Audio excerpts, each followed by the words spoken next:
The mayor of Turkey's southeastern city of Gaziantep has denied claims that the honorary citizenship for former New York Times İstanbul bureau chief Stephen Kinzer was withdrawn by order of President Recep Tayyip Erdoğan, saying it was her office that decided not to honor Kinzer because of unjust allegations against our president in his writings.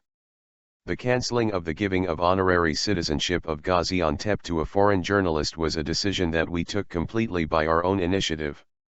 Mr. President, who was elected by the public, didn't intervene in the issue as alleged in the reports, Gaziantep Mayor Fatma Şahin said in remarks on Twitter on Thursday.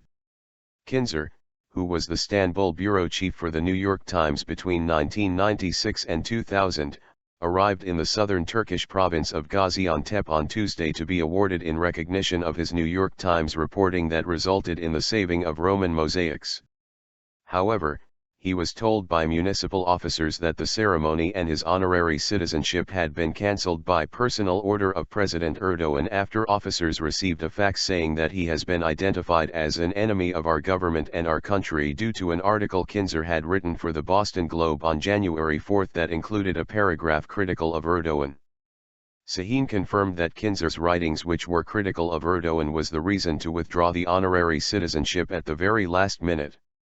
We cancelled giving honorary citizenship to the above-mentioned journalist due to the unfair accusations that he directed against Mr. President in his articles, Şahin said. It is unthinkable to give honorary citizenship of our Gazi heroic city to a person who makes baseless accusations against our president.